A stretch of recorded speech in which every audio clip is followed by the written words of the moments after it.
Hi, thanks so much for joining in. You're watching Ask Profit on NDTV Profit. My name is Alex Mathew. At the onset, let me wish you and your families a very, very happy and prosperous festive season, and of course, a very happy Dhanteras. Let everything that you purchase today lead to prosperity and wealth for you and your family. Let's talk about the equity markets and where they're at right now, because you had a bit of a wobbly start, and in fact, you are trading at more or less the low point of the day for the benchmark Nifty 50, where below the 24,200 mark, which we reclaimed in trade yesterday. But there is a little bit of weakness, and quite a bit of that weakness is being contributed by a few names, and we'll get into that in just a bit. But among the gainers, you have ICICI Bank, State Bank of India, that are continuing to lead and gain ground. ICICI Bank, of course, yesterday was one of the outperformers. It continues to gain in trade today. Larsen & Toubro also, but not too much to speak of in terms of the gainers. Bharti Airtel, and we'll focus on that in just a bit. That is the biggest loser in terms of the contributors on the benchmark Nifty 50. You also have Infosys that is trading ex-dividend today, and which is why it is losing ground. Tata Motors and Mahindra also losing in trade today. They gained quite considerably, especially Mahindra & Mahindra in trade yesterday. Let's also take a look at the sectoral performers, because that's going to give you a sense of where things are right now. You have most sectors that are trading in the red. This was the complete polar opposite in trade yesterday, of course. But today you have the auto pack that is not doing too well. You have pharma that's losing about 2% or so. Metal that's down around that same amount. Oil and gas that's under pressure. IOC, of course, losing over 3% on the back of earnings. And it was a disappointment there. You have media, you have energy and IT, as well as FMCG and the realty pack that are losing ground. PSU banks just about holding on, and interestingly, it is the Nifty Bank that is the biggest gainer in trade today. We spoke about some of the reasons why that is. ICICI Bank doing well for itself in trade today. The broader markets losing more ground than the benchmarks right now. You have the mid-cap index that's down about 0.7%, and you have the small-cap index that's also down approximately that amount. And so therefore, the market breadth is tilted in favor of the declines in trade today. And that has shifted, as you can see, over the course of the session. The focus today is Bharti Airtel, and it's an interesting set of numbers, because on the face of it, yes, there is a miss, but that's on account of an exceptional loss during the quarter. The net profit coming in post-exceptional loss at 12% lower at 4,153. But if you remove that exceptional loss, then it would be up about 25%. And there are a few parameters that have stood out. Operationally, it actually looks reasonably good, because the average revenue per user has risen as much as 10.4% sequentially to 233. Of course, the long-term plan for this company is to take its ARPU all the way up to 300. That is a move in progress, and the effect of the tariff hikes that were undertaken not too long back coming into play for the quarter gone by. And the EBITDA margin has actually expanded quite a bit and come in higher than expected at 52.7% for the quarter, compared with 51.2% in the quarter that was previous, in the sequential quarter gone by. And you have EBITDA as a whole that's risen as much as 11%. The net debt to EBITDA currently stands at 2.5 times, and that's also something to watch out for. We've got our guests joining in. We've got Astha Jain, who is a senior research analyst at HEM Securities, and Swati Hotkar, who's AVP Technical Research at Nirmal Bang. Thank you so much to the both of you for joining in, and happy Dhanteras to both of you, and festive greetings to both of you and your teams and your families. Astha, I'll come to you first. What did you make of Bharti Airtel? Operationally, it seemed to me that it was a strong number, but the street is looking at it maybe slightly differently. The stock is down in trade today. Hi, good morning to all of you, and happy Dhanteras to all of you, all your viewers, your team. So now talking about Bharti Airtel, I think the street is disappointed. Major reason behind it that might be the street is concerned about now leadership, because I think from 1st January 2026 onwards, the current MD and CEO will step down. So I think that is one of the reasons. Secondly, what I have seen is that in the results, some of the segments have performed well, but the digital TV segment still is not performing to that extent. And we have seen certain sort of disappointment from that segment. So I find the results to be a mixed set of bag, and we are not very much disappointed with the numbers. I think the numbers are quite okay, quite average, and one should remain, invested in the counter because ARPUs has seen this significant rise. So that is, and in fact, we have seen the growth in the margins as well. As you have already told that profit was a decline due to one-time loss. So I don't consider it as a major cause of concern. So overall, we are finding the results to be a mixed set of bag, and we are remaining positive on this counter with the price target which we are setting for this counter at the initial level is at around 1700 to 1730 odd levels. Okay, so would you buy from that perspective then, or would you keep holding? I think right now the streets are not much liking these numbers, so maybe we can see some major or some minor fall, not major, but yes, some minor fall we can see from here also. So buying on dips is a better strategy to be applied to this counter, maybe at around 1600 to 1580 odd levels. It is a good buy also. So right now we are recommending buying on dips at around 1580 odd levels, but we are positive on the counter. Okay. All right. On that note, it's time to shift to the queries that have already come through. And by the way, if you're writing in for the first time on that WhatsApp number that you see on your screen, then do tell us your name and where you're tuning in from. It'll help you identify when we take your question. The first one that we're taking is from RK Singh, who's writing in from Kanpur, and he's asking about CDSL. He's wondering whether to add at these levels for the very long term. And Swati, he's defined this as the next 4 to 5 years. Should he buy right now? Will he get better opportunities in the near term? Good morning, Alex. Happy Dhanteras to all your crew members and the family. Coming towards the CDSL on the technical front, I believe we will witness some sort of a more profit booking, also selling pressure in this particular stock. If any fresh long positions are to be initiated, can we wait for a deeps towards to 1250 level? So I believe we might witness some more fall from here onwards, almost 200 points fall. So not avoid the fresh buying at the current levels. Any dips towards to 1250, definitely one can go for the long positions. Okay, all right. Hemant has got the next question, and Punjab National Bank is the counter that he's talking about. He's holding from 115 levels, and he's wondering what to do for the medium term. The stock is trading below the buy price at just under 100 rupees per share. And it's not done too much this year. It's actually touched reasonable highs of close to 140 or thereabouts, and then it's given up quite a bit of that. Asta, what do you make of this particular counter? Would you hold on? Yes, I would like to hold this counter maybe for a 1 or a 2 quarter, because I think that although what we have seen in the past is that there was a slight increase in the NIMs also. The bank has been able to maintain strong margins now, and asset quality has seen a sharp increase. What we say sharp recovery. So even asset quality concerns which were there for this bank, few years ago or few months, now it has started receding.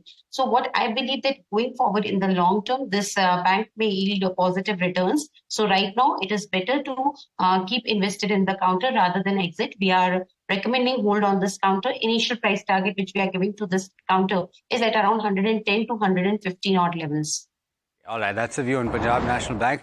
The next counter is Dr. Reddy's Laboratories, and the question is from Priyanshu. Priyanshu is asking whether it can be bought at the current level and held for at least about a year, and what the targets would be here. Swati, what does it look like on the charts?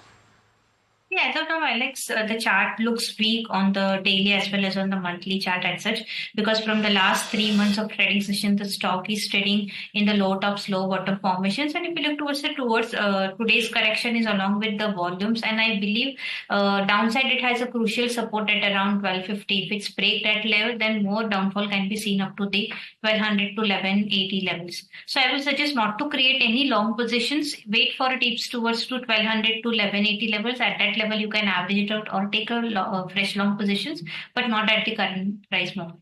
Okay. If I remember correctly, Maruti Suzuki numbers do come in towards the end of the session. I'm not entirely sure, but if memory serves me, that's usually when the board meeting takes place and the outcome of the board meeting will come through. We have a viewer who's asking when to expect the numbers, but definitely today is when it is out. The stock is trading a little weak ahead of those numbers. And do remember that the automotive sector as a whole has been struggling just a tad bit with volumes, not too much of pickup there. Let's see how the festive season pans out. Certainly something to watch out for. Reliance Industries, it's trading ex-bonus as of this week, and the question is from Pushpa whether or not it can be bought at this price. She has 100 shares of Reliance Industries. I do not know what level she bought at, but Swati, on the charts, what can you suggest that she do? Should she add more at this point or wait for more opportunities to buy? Yeah, Alex, this month we have seen almost 10% of correction in this particular stock. Now, the momentum indicator suggest the RSI showing that this particular stock is trading near the oversold zone, which indicates that from over here onwards, we might witness some sort of a reversal rally. So definitely, if you are looking for any long-term perspective, one should buy at least 20-30%, whatever the quantity you are planning to buy it. By at least 20-30% at the current market price. If you're getting any dips towards to 1250, definitely one can add on. I believe the short selling is likely to be end up over here, and we might witness a reversal back towards to 1400, 1420 levels. So definitely one can go for a buying position at the current market price as well. Okay, all right. So that's the view on Reliance Industries. Muiz has got a question, and we've already taken CDSL, I believe, on the technicals. But the question is from the long term. Would you buy CDSL or CAMS? Which is the better play from the fundamental perspective? CDSL up as much as 60%. Let's look at CAMS as well for the year to date. Approximately that same gain. Asta, what would you prefer in the space? See, I would like to go with CDSL because what I believe the kind of traction which we are seeing in the capital market, and I mean, it's a, duopoly market, basically, CDSL and NSDL. These are two players only in this segment. So I think when there is a duopoly market, definitely one gets the advantage. And that is what we have seen in the valuations also. So I would like to go with the CDSL at this point of time because I believe that there is a correction also which we have witnessed in the stock prices. Although valuations are still high, but I think these kind of stock, they always command premium valuation. So from that perspective, my choice is with CDSL, and I would like to recommend buy on that counter, but not at the current levels, maybe at around 1400 to 1350 odd levels. It is a good zone to buy. Okay, we've discussed Reliance Industries. There's also a question from Santosh John on Jio Finance shares. He's holding 400 shares at 380 rupees per share. I'm thinking to hold for the long term. Let's pull up the chart and see where it's currently trading. 380 is the buy price, so it's down. He's down quite a bit. In fact, it's currently trading at 320 or thereabouts. He's looking to hold for the long term. So, Swati, on the charts, do you have enough information to go by to give him some advice? Yes, definitely, Alex. This particular stock, if you look towards the short-term chart also, this year we have seen that the stock is under the consolidation phase within the range of 300 to 370 levels. As soon as it keeps the breakout of a 370 or 375 levels, definitely we are likely to witness some sort of a very strong momentum rally which might take a counter towards to 440 to 450 levels. So the overall setup is definitely positive for longer-term horizon. As of now, it is under the consolidation phase.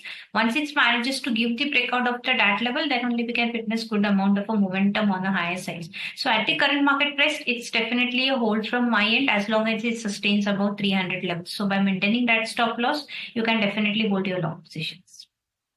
I believe we've gotten several questions from Yes Bank. We will turn to that in just a bit. Asad, you have a view on Juniper Hotels. I'm just trying to pull up the chart and see what this company is all about. Let me just look it up as I speak. Right, so it's 7,000 crore thereabouts market capitalization. 321 is the ticket price right now. The stock is down since 28th of February, which was apparently the listing day, down about 20% or thereabouts. Asta, any coverage on this? And what would you suggest for somebody who's bought at levels of 441? The stock is currently trading at 320 or thereabouts. The specific question is why the hotel was able to raise 1,800 crore rupees while its annual revenue is just 800 crore and the profit is less than 40 crore. That's a slightly different or difficult question to ask. But if you have coverage on the fundamentals, what would you suggest that Nagendra do about this? If I remember, I think they owned a hat, basically. And in fact, they have brought the IPO also with around 1,800 crore of fresh issue, as far as my memory goes on. So this is what I know about this. But right now, I have not tracked the counter, so not able to comment in detail. But yes, it was a IPO candidate, I think few months back or a year back, with 1,800 crores they have deployed in the fresh issue. And they own the Grand Hyatt or hotel also, we suppose. Asta, let me ask you this then. If you don't have specific coverage on Juniper Hotels, then do you have any other names in the hospitality space that you like and that you would recommend? I'm guessing, obviously, since you don't have coverage on Juniper, you wouldn't be suggesting this. So is there anything that you would suggest that he buy at this point? So, in fact, Indian Hotel is looking good to us. First of all, I mean, in that space, we are positive or constructive on this counter of Indian Hotels, because what we believe that in the Q2 we will see a strong pickup, because Q1 was not that strong for that counter, but in the Q2 we can see a strong pickup, and there was a strong growth plan of the company, and in fact they have the targets to achieve those plans by FY 25-26. So I think if we see after the fundamental prospects of Indian Hotel, it is looking strong to us. So I'm recommending buy on this counter with a price target of around 730 to 740. In fact, ITC is also looking good to us, although it is not pure and hotel play. But ITC as a player is also looking good to us, and we have already recommended it to our client for the price target of around 525 at the initial level. So both these counters are looking good to us, but in the pure play, Indian Hotel is our choice. If I remember correctly, in the quarter gone by, ITC's results benefited from a good performance in the hotel business, right? Right, Asa? Right. Yeah, right. okay. Right. All right. That's why I'm positive on this counter as well. Okay, yes. fair point. All right. Sterling and Wilson Solar is the counter that Shiva wants to know about. He's bought an average price of 613 and he's seeing a loss right now in his trade. He's wondering what to do with this. Swati is asking if he should book losses on this.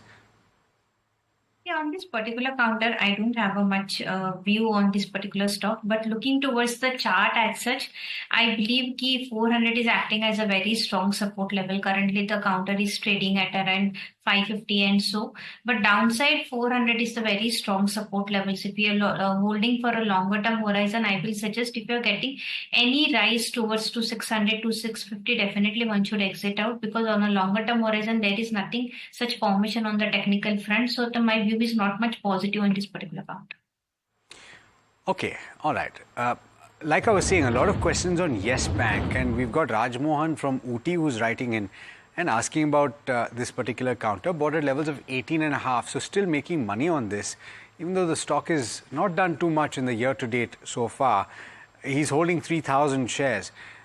Asa, on the fundamentals, do you have coverage on Yes Bank? If so, what would you suggest? Should he hold on with the prospects of holding for the long term, or would you suggest an exit and moving to another financial counter? So I think if the cost price is 18, then he's into the profit as Yes. of now, because right now it is quoting it around 20 rupees odd level. So I think it's better to partially exit from the counter. There are two reasons behind it. First of all, the valuation was a strong concern. In fact, in the Q1 also, although results were okay in Q1, they have seen their rise in the NIMs, etc. But valuations were still the concern. And in fact, the kind of results which we are seeing right now, I think going ahead, I would really like to see how their NIMs pan out to be and how their asset quality works out to be. So if one don't want to take any risk because it is not that good quality bank or a stock to stay invested in, and if one wants to be, if anyone don't want to take a risk, then it's better to book certain profit in the counter and remain holding the partial quantity and just see the results, because we are not very much positive on this counter at this juncture. So I recommend partial profit booking. Okay.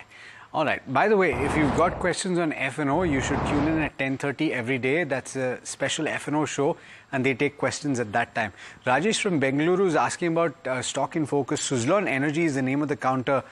It is a stock that was up 5%, and if I'm not mistaken, it's losing ground today on the back of earnings. I believe that there is, in fact, a contraction in the margins that took place despite the fact that there was a contraction in the margin. You have a near doubling in the PAT number. Asta, coverage on Suzlon, and if so, what do you make of the numbers? If you bought at levels of 71, would you hold on? Yes, I would really like to hold this counter because yes, I know numbers are good.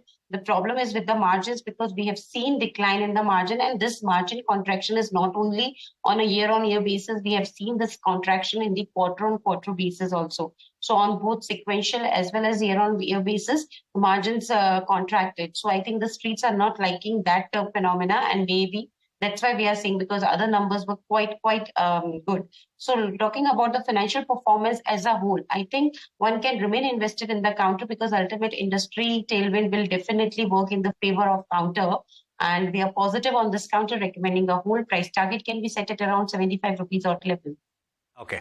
All right. On that note, ladies, it's time to slip into the rapid fire segment. You know how this works. I'll throw as many questions as possible at you over the next 2 minutes or so, and do answer as quickly as you possibly can. The first one is to you, Swati, on India Glycol. And this is a question coming in from Joseph, who's writing in from Kochi. Should you buy it at this level or wait for a further fall? The stock is down 1% at 1,189. Alex, I will suggest to hold on. If any deep correction comes to 120, 1100 levels, then definitely one can go for a long position, but not at the current market price. Okay, macro tech developer, this is coming back to you on this particular counter. Nirmala from Bagalkot is writing, asking, if you buy it right now for the next 3 months, what could the target be? First of all, would you buy? Yes, definitely one can go for a long positions at the current market price because the counter is trading nearby the oversold zone, and I believe the pullback rally can be seen up to 1250 to 1300 level. So you can definitely hold on this particular stock. Asa, view on the logistics space is being sought by Surya from Bengaluru. He's holding 1,000 shares of Gateway Distripark and All Cargo Terminals each. Would you hold on to those, or would you have another recommendation in the logistics space? Right now, I would like to hold on these counters because these counters are seeing some certain sort of momentum. So, but just for the momentary purpose, not for the longer term. At the higher price, I recommend to exit from these counters. Got it. Gensol Engineering is a stock that Jaya wants to know about. She's bought at levels of 1,040 and she's looking for a long-term view. Asta, on the fundamentals, would you hold or exit? I don't track this counter, sorry, I cannot comment on that. Fair point. Swati, on the charts, would you hold or exit if you've got a long-term perspective? Yeah, as of now, I will suggest not to book the losses because the counter is trading near the support zone of 700 rupees. So as long as it holds that level, you can definitely hold on by maintaining a stop loss of 700. A pullback rally can be seen up to 850 to 870 levels. So on every rise, you can definitely exit it. Asta, quick view, AFCON. Are you suggesting a subscription on this? This is from Vishakha. No, I'm not recommending it as of now. Okay. All right. Asta as well as Swati, thank you so much. You've been absolutely fantastic as always. And once again, wish you and your teams a very, very happy Diwali from all of us here at NDTV Profit. Thank you. Now, we have another stock to focus on, and that is Indian Bank. It is the last stock that we're focusing on this particular show. The stock is up. In fact, currently up about 2.5% or thereabouts on the back of the Q2 results. The net interest income was flat on a sequential basis and up about 8% on a year-on-year basis. The PAT, however, jumped as much as 36%. We asked the Managing Director and Chief Executive Officer of the bank, S.L. Jain, to put these numbers into perspective and also to give us the outlook going forward. Listen in. The beginning of the year, we said that credit growth will be between 11 to 13%. We are at 10%. And likewise, in deposit also, we said that our deposit growth between 8 to 10%, we are at 8%. The 12% business growth is happening in all segments. You see our retail growth is growing by 15%. The agri is growing by 16% and MSME is growing by 8%. But the standard MSME is growing by 12%. Corporate is growing by 9% and the standard corporate is around 10%. So all these segments of the credit are in double digit. And the retail, the housing loan is growing 14%. The auto loan is 51%. The jewel loan is 21, 22%. Likewise, in the agri, the crop loan 16%, SHG 26%. So all the segments are in double digit and continuously you are seeing quarter after quarter, quarter after quarter, we are in double digit, maintaining RAM share 62, 63%. Presently, we are at 63%. So we will stick to our guidance of 11 to 13%, which we have given at the beginning of the year. In the deposit side also, you see our term deposit is growing 10%. CASA has grown by 5%, and it could maintain our CASA ratio 40.47%, above 40%. So continuously both deposit and advances are growing in sync. Got it. And sir, what's with slippages? Slightly elevated, provisioning also slightly elevated? No, slippage has come down, sir. Slippage for the second quarter was 1,357 crore is against 1,900 crore of the previous quarter. So slippage has come down. It is close to 1%. And you see half of the slippage is coming from the agri book, around 600 odd crore. So will that reverse? Will that reverse? Will the agri book slippage reverse at all in H2? Yeah, slowly it is coming down. You see the collection efficiency we are maintaining at 95%. If you are maintaining your collection efficiency, naturally there will be a reduction in slippage. So going forward, it will come down, and you see our credit cost and everything is coming down. And what you've also revised your NPA guidances, right? Just talk to us a little bit about that. What gives you that confidence? Two things when we talk about asset quality. One, we always say our recovery will be more than our slippage. If your recovery is more than slippage, naturally your gross NPA come down. So you see our recovery last year also, you see 8,700 crore of recovery and slippage was 6,600. In this current half year also, you see 3,900 odd crore. So 3,958 crore is a recovery and around about 3,200 is slippage. So recovery is more than slippage. We will continue to maintain our... All right, that brings us to the end of this particular edition of Ask Profit. It's been an absolute pleasure bringing it to you from the team and of course me. Both of us, we put this show together. Thank you so much for watching. Do stay tuned. This is NDTV Profit.